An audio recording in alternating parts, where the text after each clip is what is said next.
Hello and welcome everyone. Today we are doing the journal review of this particular paper that is on multiplex PCR with Procal being used together to reduce the antibiotic exposure in critically ill community acquired pneumonia patients. This is called the multi-cap RCT, which is published in Intensive Care Medicine. CAP, as we all know, is a leading cause of ICU admission and mortality.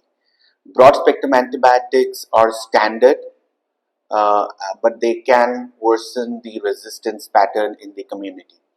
The need for precision in antibiotic use to balance efficacy versus overuse is something which we have been dealing with since a long time without any proper solution. The knowledge gap that we are facing is that standard microbiology takes time, as limited sensitivity, and the results take significant time to get to the clinician. Biomarker guided strategies have shown promise, especially if we are looking in terms of de-escalation.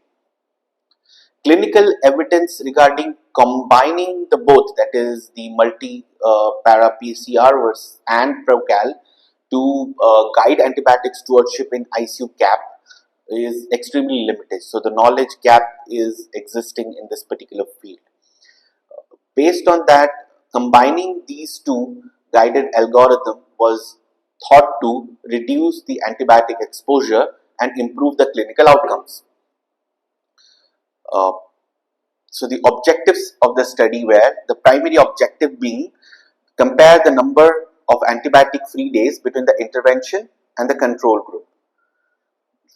The secondary outcomes being mortality on day 28 and day 90, organ failure, superinfections, MDR colonizations, antibiotic duration and consumption, and of course the cost effectiveness of the whole thing.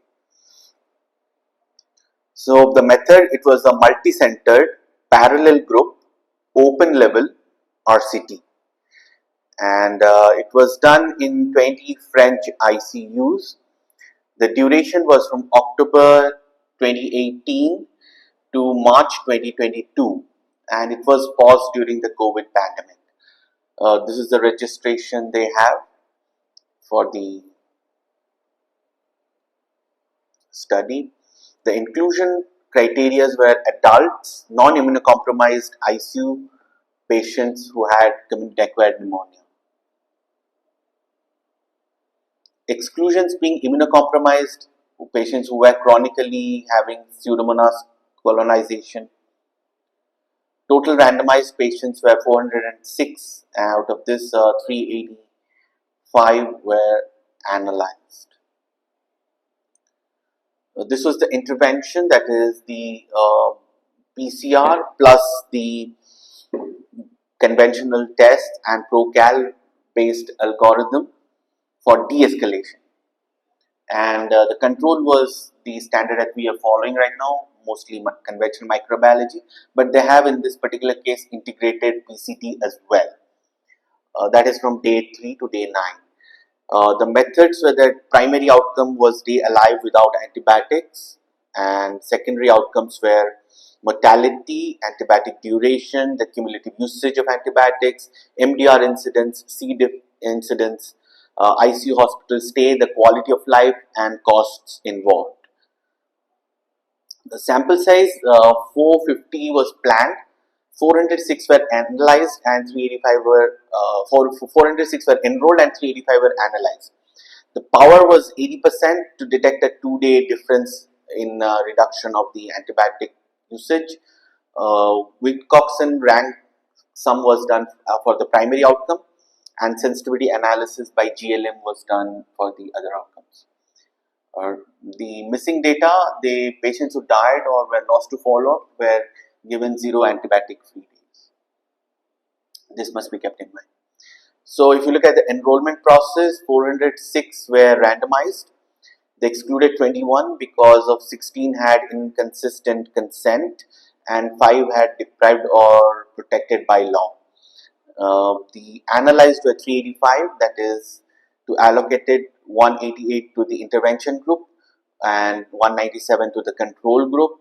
Out of this 188, 20 did not receive the allocated intervention, while in control group all received the allocated intervention. Premature discontinuation was done in 5 patients in the intervention and 7 patients in the control group. Analyzed were 188 and 197. If we are looking for per protocol analysis, then the excluded were taken out and 127 were analyzed in the intervention and 182 in the per protocol.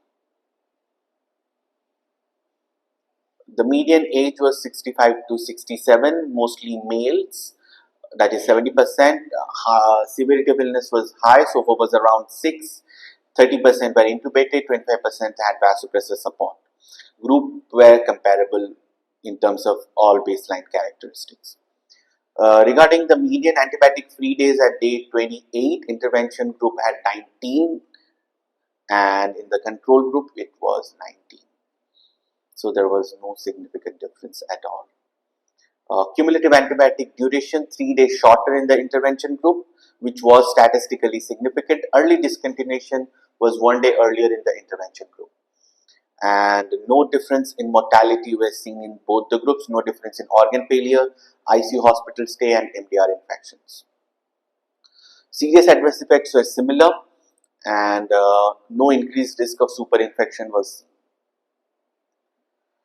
So this is the antibiotic exposure rate up to day 28, and if you can see, this is very similar between the two groups. So if you look at the discussion part, strategy did not increase the antibiotic free days. Most modest benefits, shorter and cumulative antibiotic duration and early discontinuation were seen. No impact on survival or major clinical outcomes. Previous studies, PCT guided therapy already has shown reduction in the duration. Molecular testing increases the pathogen detection from 50% to as high as 80%.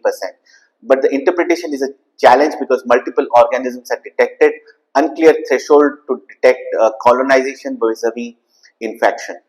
The strengths of the trial were that it's a large multicentric RCT, robust microbiological sampling was done, high adherence to the algorithm, almost 75%, and comprehensive outcomes including cost effectiveness were analyzed. But it had its limitation, it was definitely under par. They were targeting 450 but got only 385. They did not reach their sample size. High baseline antibiotic free days, which could have a ceiling effect, and both groups received PCT guided discontinuation, minimized between the groups. Conducted in France, which has a very low incidence of both MRSA and MDR, so this has to be kept in mind. Algorithm did not use bacterial quantification from the PCR. Longer duration of antibiotics for pathogens like Staph aureus and Pseudomonas may have diluted the benefits. The conclusions being the combination of PCR versus PCT did not improve the antibiotic free days at day 28. Small reduction in cumulative antibiotic duration was seen, though no effect on mortality or organ outcomes were seen. Implementation is feasible and safe, but in the current form it is not showing any benefit and the cost must also be kept in mind. Regarding the final take home message, current evidence does not support the use of PCR and PCT in ICU CAP patient. It has a potential role for early de-escalation and in complex MDR and suspected cases. It reinforces that clinical judgment over algorithm should be taken into account, and the fact that this was done in France, whether the incidence of these MDR is low, could have an impact. It may be tested in the settings where there is a high incidence of MDR organisms. Thank you for your patience.